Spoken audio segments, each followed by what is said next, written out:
Good morning, GC family. It's Thursday, June 3rd, and we're on day 154. My name is Jen. My name is Preston. Preston, yep. You're my son. I'm the director of Hope Creek. You guys probably know us best by the Mill Creek Community Food Bank and Day of Hope. Maybe some of you have been a part of that. I brought Preston along. He saw Pastor James do this, and he's like, Mom, I'm doing that with you. The first time you do it, right? Yep. So you're here. Tell everyone what grade you're in. I'm in first grade. And how old are you? 7. And we go to the Woodinville campus. So what is your favorite part about church on Sunday?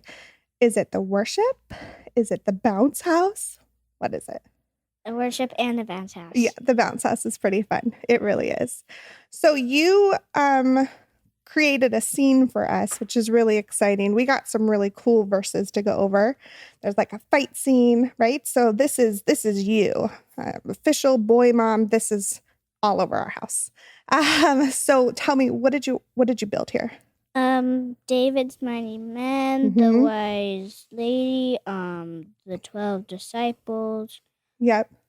And the giants. Okay, so we're starting in 2 Samuel 20, verses 14 through 26.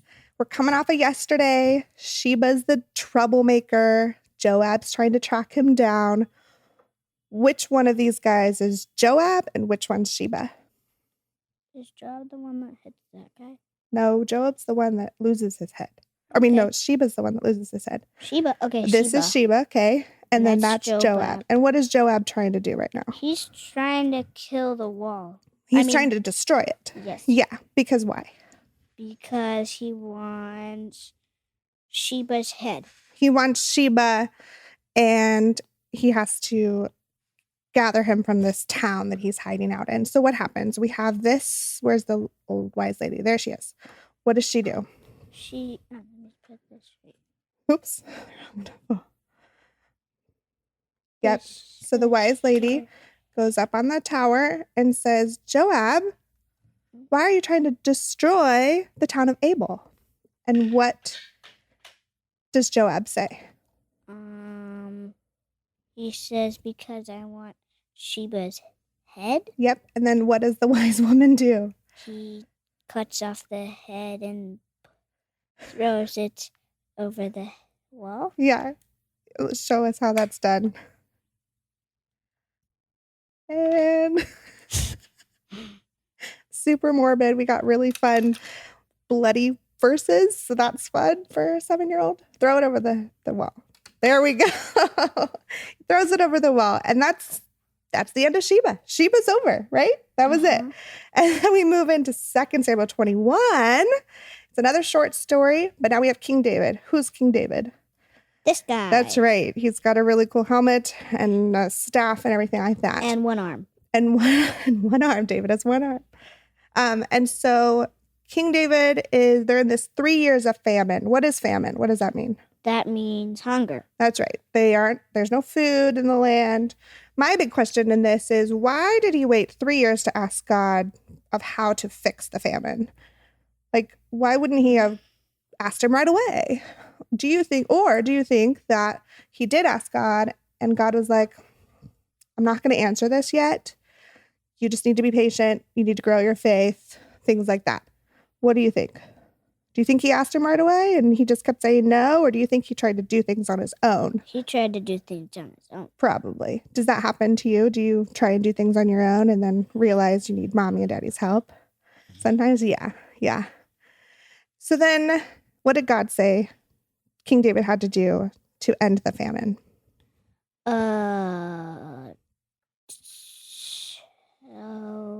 King Saul to kill his 7 sons? Yes, that's right.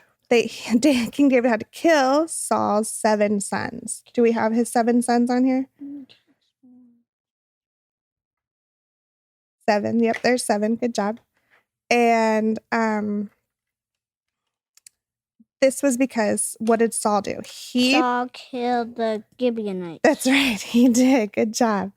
And so this was another really short story. He killed the 7 sons. The famine goes away. Peace is restored. And God's favor is back on through the Gibeonites, right? Mm-hmm. Yep. Super fun. Okay, this is the one that you really like, this story. 2 Samuel 21. It's the battle of the giants and David's mighty men. Now, I think at Woodinville, there's like 20 of you kids almost of all these boys, and they're just these mighty men in training. You guys dominate Woodinville. It's pretty awesome, right?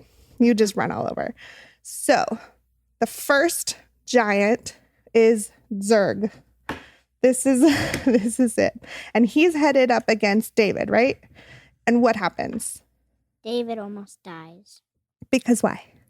Because David's old and he's probably like 95 Probably years old. like 95 years old. And that's really old, right? So what happens to Zerg the giant? He dies. Because of the mighty men, right? Yep, that's right. Bye-bye, Zerg. So then there's a second battle. And it's the goblin giant. There he is, the goblin giant. And then what happens with the goblin giant? Dies. He also dies by the mighty men. Third battle is the Karate Kid giant, who is the brother of Goliath. Nope. So what happens there? Dead. Dead. That's right. Fourth battle is the giant is GI giant. 6 fingers on each hand, 6 toes on each foot. What happens there? Dead. Dead. The mighty men defeat them all. We move into the New Testament. We're now in Acts. We're talking about the 40 days after Jesus died on the cross and rose from the dead. I was thinking about this, how he's talking to his disciples about his grand entrance, his grand re-entrance. And I don't know if it's going to be as grand as we're thinking it's going to be. His birth wasn't that grand. His resurrection really wasn't that grand. Not everyone really saw it. He was just kind of walking around talking to people afterwards. So do we think it's going to be like the Frankie Avalon in Greece of coming down the stairs with the angels everywhere? Yeah. Or do we think it's going to just be a few people see him and nobody's really going to know about it until he's trending on Twitter? What do we think? That he is coming down from the stairs. Yeah, he did say that. So we'll see. Be kind of cool, right? So then Jesus is in heaven. Now we have 11 disciples. Judas is dead. So what does that mean? They have to become whole again. They're kind of doing this final rose ceremony of 2 different people to fill the last spot. And they choose Matthias, right? Matthias. Yep. All these So now we're guys. back to 12 disciples. 12 is really important in the Bible. It appears 187 times in the Bible. Little quick Google search. So we're into Psalms and Proverbs. Psalm and Proverbs. Yep. So Psalms 121.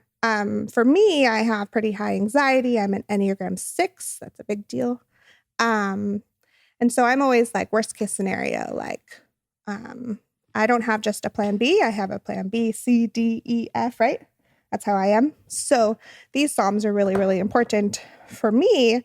I can just hit play on my YouVersion app and it will just speak these words over me while I'm sleeping. Or I like to just turn them into a prayer. So I can say like, Preston, the Lord himself watches over you day and night, just like Santa Claus, right? But Okay. what were you telling me that is the difference between Santa Claus and God? That Santa Claus, he gives you gifts, and God and Jesus gives us life. That's right. And then Proverbs 16 really sums up all of these different passages. It's all about pride, and pride will get your head chopped off like Sheba or killed like Saul's sons. Jesus' entrance has always been really humble, and we must humble ourselves as well and recognize the need for the Lord to watch over us day and night. But unlike Santa Claus, we don't have to be good to receive God's presence. It's free no matter how tall our giants are that we face, right? Mm-hmm. So how were we going to end this? What did we want to ask everyone to do? I forgot. We want everyone to like our video, We want everyone to share it and subscribe so that they can, so they can follow along with us with the 365. Preston, thanks for joining me today. Will you say bye to everyone? Bye-bye. Bye. See you guys on Sunday.